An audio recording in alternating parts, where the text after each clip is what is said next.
신실하게 진실하게 거룩하게 살게 하소서. 신실하게 진실하게 거룩하게 살게 하소서.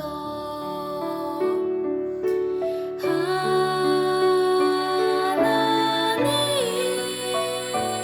나의 마음 만져주소서. 하나님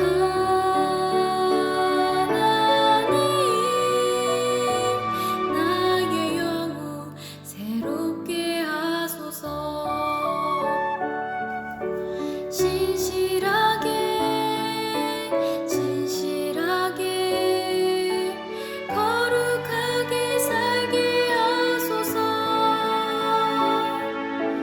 신실하게 진실하게 거룩하게 살게 하소서.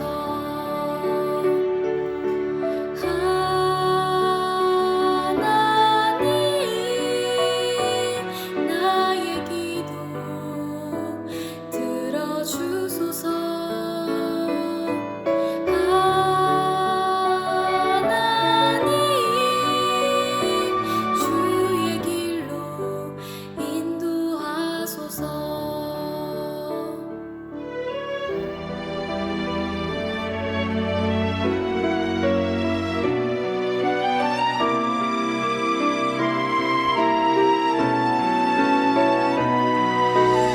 신실하게 진실하게 거룩하게 살게 하소서. 신실하게 진실하게 거룩하게 살게 하소서.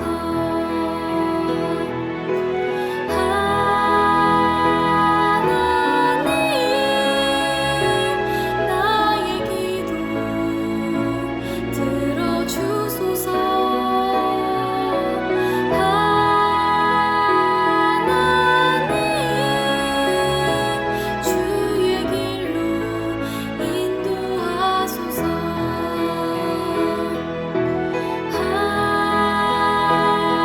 하나님 나의 기도 들어주소서.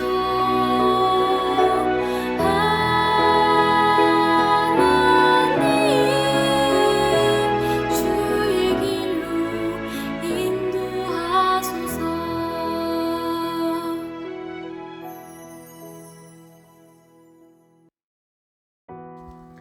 함께 기도하시죠.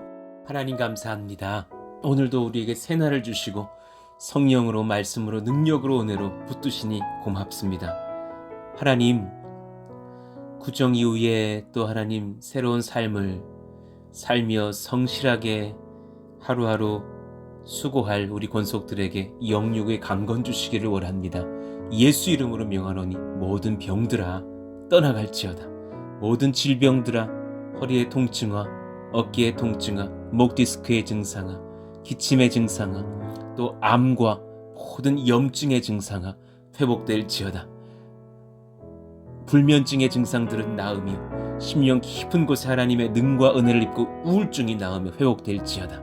하나님 아프고 또 지쳐있을 시간이 없사오니 주님 긍휼히 여기시고 우리를 붙드사 회복시키시고 낫게 하시며 하나님의 능력을 입는 교회가 되게 하시기를 원합니다. 셀 식구들의 나눔과 기도 위에 하나님께서 응답하셔서 하나님 그 모든 간구가 하나님 앞에 성취되게 하여 주시고 우리 가족들이 주께 돌아오며 예배할 때 하나님의 임재를 경험하며 하나님 새 가족들이 날마다 더해지는 복된 교회와 우리 가정 다 되게 하시고 우리의 셀 예배와 모임들이 이어지게 하여 주옵소서. 오늘도 주님께서 우리에게 말씀하시기를 원하며 우리 주 예수님의 이름으로 기도하옵나이다. 아멘. 우리 같이 암송하실 말씀 잠언 25장 13절 읽고 암송합니다. 충성된 사자는 그를 보낸 이에게 마치 추수하는 날의 얼음 냉수 같아서 능히 그 주인의 마음을 시원하게 하느니라. 잠언 25장 13절 말씀. 아멘. 오늘 우리에게 주시는 주님 말씀은 잠언 26장 1절에서 5절 말씀입니다. 잠언 26장 1절에서 5절 말씀 같이 한 절씩 교독합니다. 미련한 자에게는 영예가 적당하지 아니하니 마치 여름에 눈 오는 것과 추수 때에 비 오는 것 같으니라. 까닭없는 저주는 참새가 떠도는 것과 제비가 날아간 것 같이 이루어지지 아니하느니라. 말에게는 채찍이요 나귀에게는 재갈이요 미련한 자의 등에는 막대기니라. 미련한 자의 어리석은 것을 따라 대답하지 말라. 두렵건대 너도 그와 같을까 하노라. 미련한 자에게는 그의 어리석음을 따라 대답하라. 두렵건대 그가 스스로 지혜롭게 여길까 하노라. 아멘. 오늘 수일에 걸쳐서 이 제목으로 하나님 말씀을 나누겠습니다. 미련함과 게으름에서 벗어나는 길을 소개합니다. 미련함과 게으름에서 벗어나는 길을 소개합니다. 잠언 26장은 이 두 주제에 관하여서 말씀하고 있어요. 미련함과 게으름. 우리가 결코 이 두 가지에 사로잡혀 무너지는 인생이 되기를 주께서 원하시지 않으실 것이고 우리 또한 마찬가지일 거예요. 놀라운 사실은 미련한 사람도 게으른 사람도 본인이 미련한지 게으른지 몰라요. 그 말인즉은 우리 또한 우리 안에 있는 어떠한 미련한 영역과 게으른 영역을 사실 하나님의 성령의 도우심 없이는 분별하기가 쉽지 않다라는 사실입니다. 주께서 오늘 우리에게 이 귀한 말씀을 수일에 걸쳐서 허락하실 때에 내 안에 미련함과 게으름이 있다면 발견하고 회복시키는 역사가 일어나기를 원하고 우리가 누군가를 위해서 기도하고 우리 후대들을 지도하고 내 자녀를 격려할 때에 그런 미련함과 게으름에서 회복되어지는 청년들과 자녀들 되기를 간절히 바랍니다. 자, 그 중에 오늘 그리고 내일은 이 미련함에 대하여서 말씀을 나누어 보겠습니다. 자, 1절 봅시다.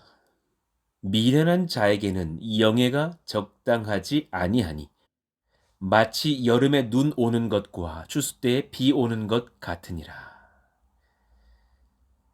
이스라엘에서 여름에 눈이 내리는 적은 없지만 설령 내린다고 해도 금방 녹아버릴 것이기 무익하겠죠. 그건 우리나라도 마찬가지겠죠.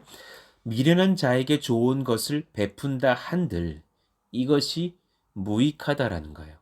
미련한 자에게 좋은 것을 주어도 그가 그것을 좋게 쓰지 못하고 미련하게 다룰 것이니 그것이 얼마나 무익한 것이냐.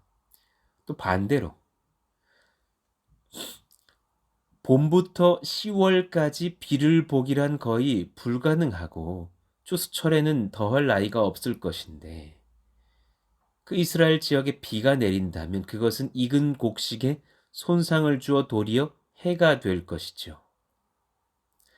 미련한 자가 행하는 적절하지 않고 지나친 행실들이 선을 도리어 악으로 바꾸는 것, 평강을 오히려 어지러운 상태로 바꾸는 것과 같다라는 말씀입니다.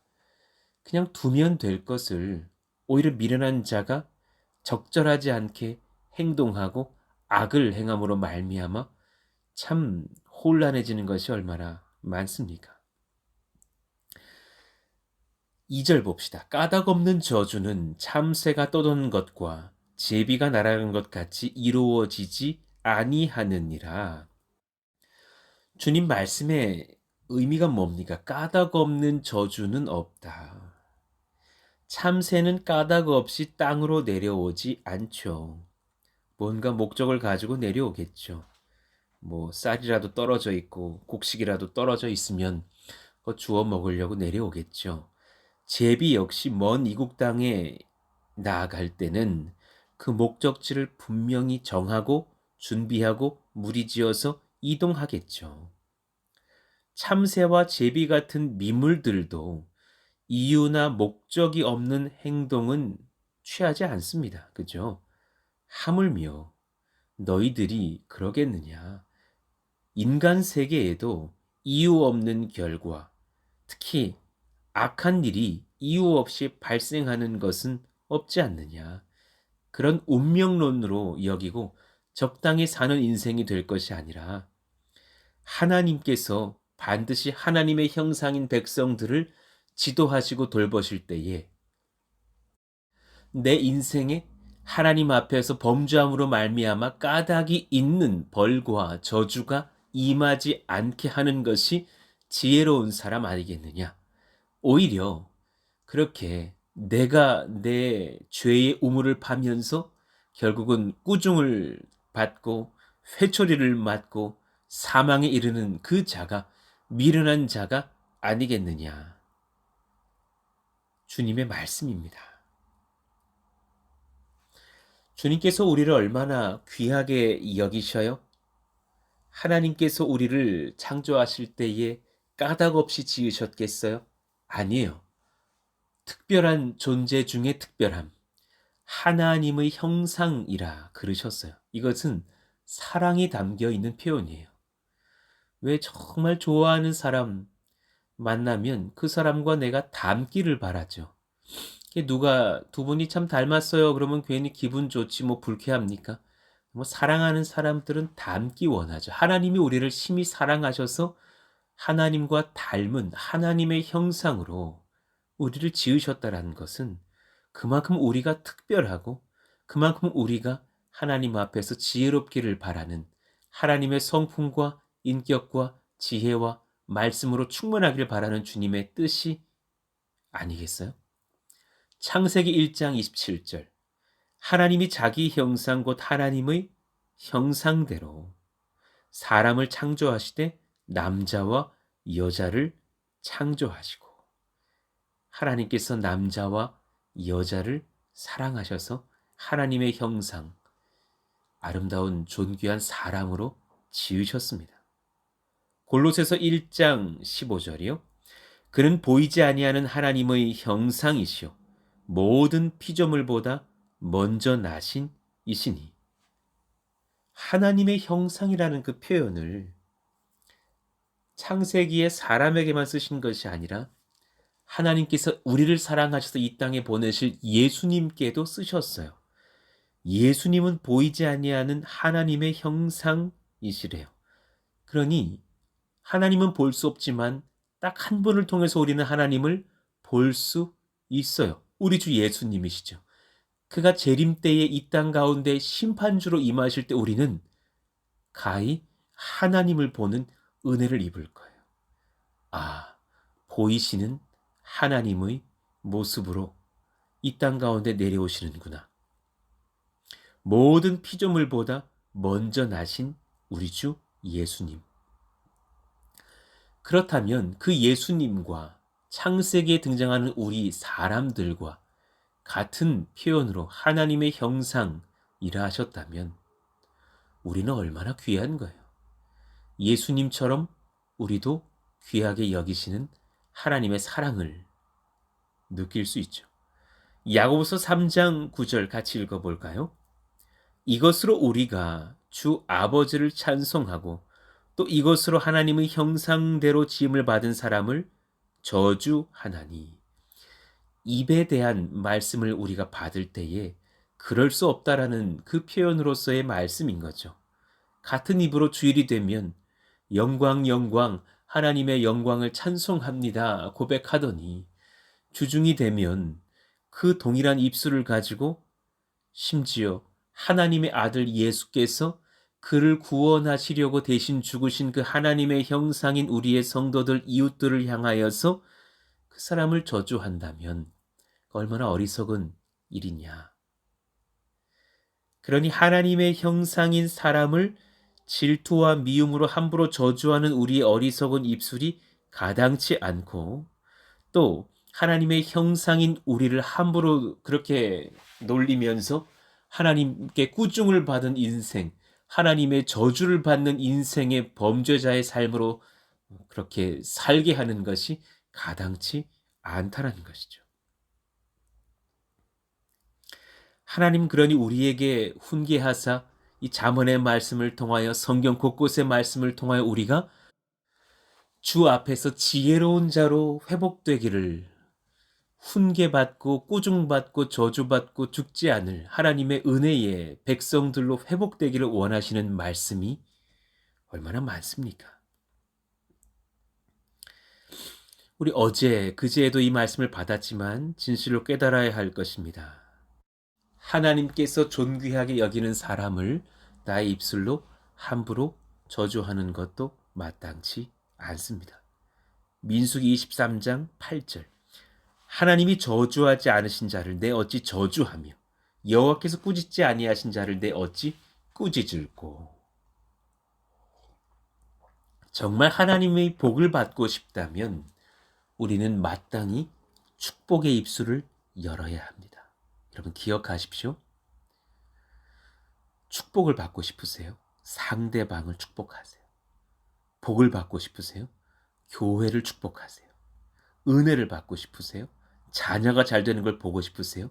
상대방의 가정, 상대방 나의 이웃, 상대방 나의 이웃의 자녀들 축복하세요. 그러면 여러분에게 그 복이 임할 것입니다. 창세기 12장 3절이요. 너를 축복하는 자에게는 내가 복을 내리고 너를 저주하는 자에게는 내가 저주하리니 땅의 모든 족속이 너로 말미암아 복을 얻을 것이라 하신지라. 이 말씀을 우리가 받을 때 실수한 것이 뭐냐면 그 너에 대해서 그것이 나에게만 적용되는 줄 알고서 받아요. 나만 아브라함이 아니라니까요. 옆에 있는 같은 셀의 그 권사님도 아브라함이라니까요. 그 집사님도 아브라함이고 그 청년도 아브라함, 이삭, 야곱, 요셉의 권세를 받았다니까요. 그러니 너를 축복하는 자에게는 내가 복을 내리고 너를 저주하는 자에게는 내가 저주할 것이다 라는 말씀을 내가 은혜 받아야고 적용받을 만한 말씀으로만 받을 게 아니라 내가 상대방에게 그렇게 저주의 대상이 되지 않도록도 적용하셔야 되는 거예요. 그렇게 약속받은 어떤 권사님, 집사님, 성도님에게 내가 함부로 저주한다면 그 저주 내가 받지 않겠어요? 땅의 모든 족속이 그로 말미암아 땅의 모든 족속이 푸른숲 동산교회로 말미암아 땅의 모든 족속이 푸른숲 동산교회 모든 권속들로 말미암아 복을 얻을 것인데 내가 그 교회와 그 성도들을 함부로 폄하할 수는 없다라는 말씀이죠. 창세기 27장 29절이요.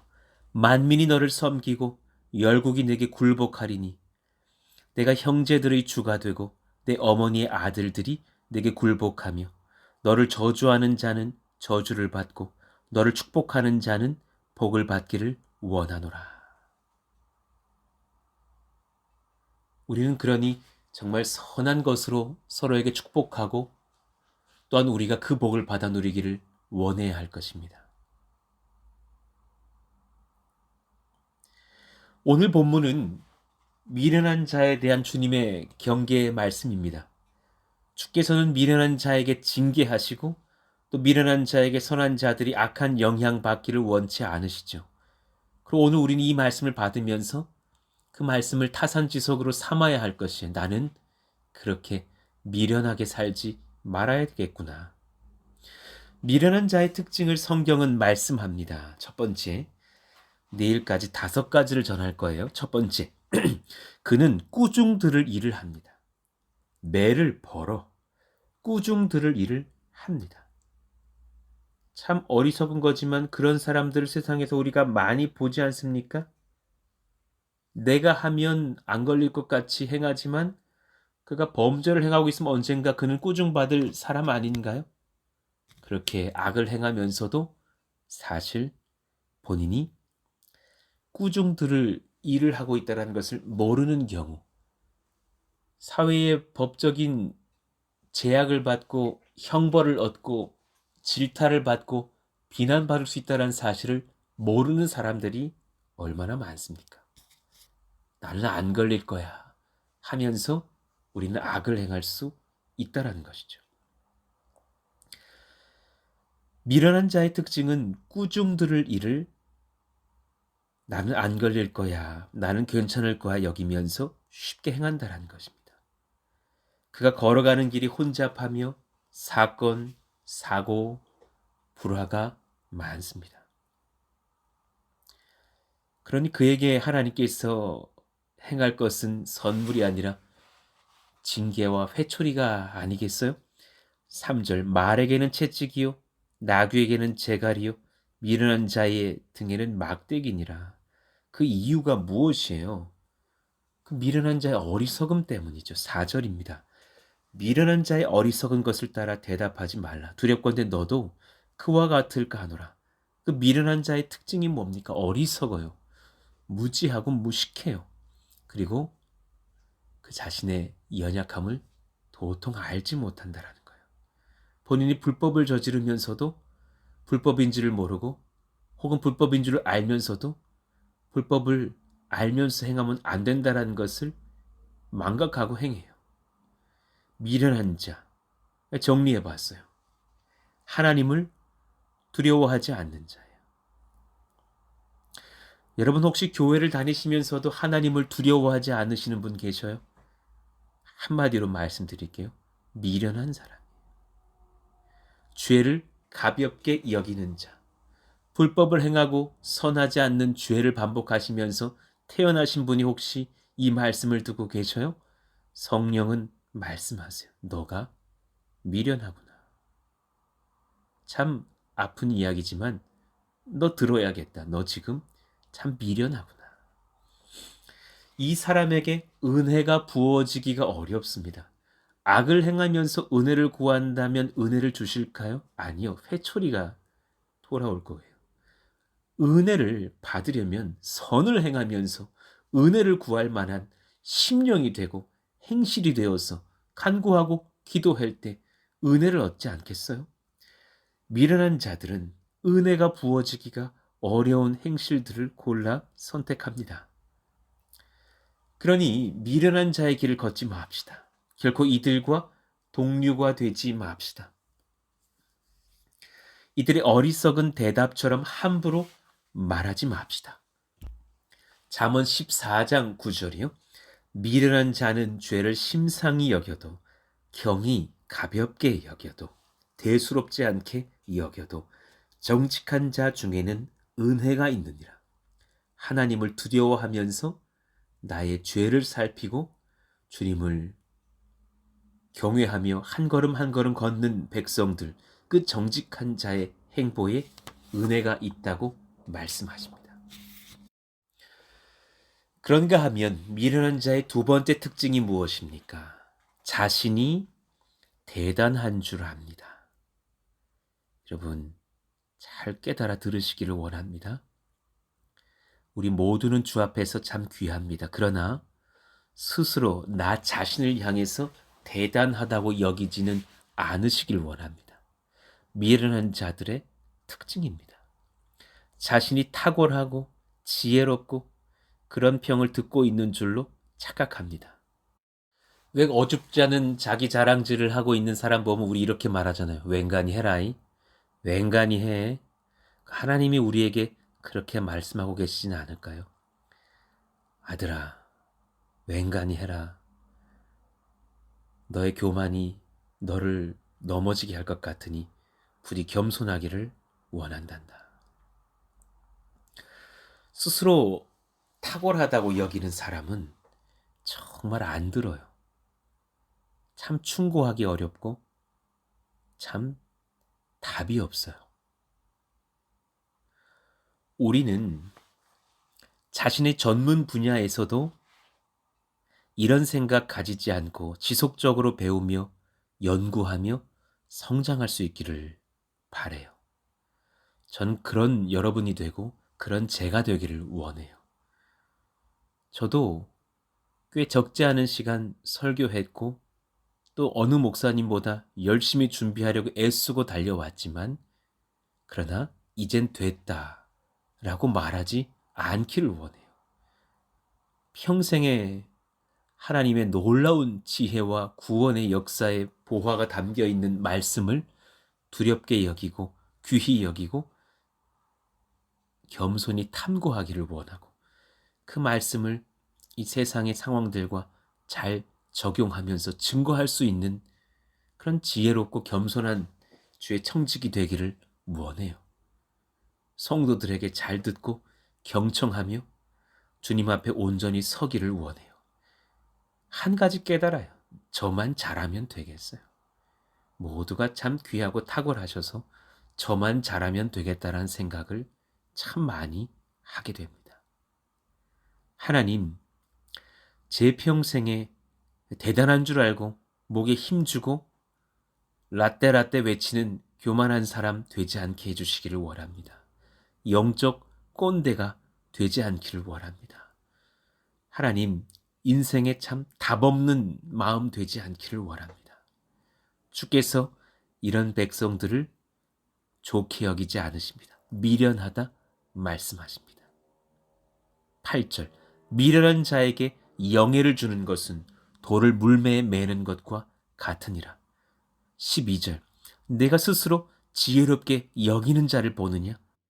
그보다 미련한 자에게 오히려 희망이 있느니라.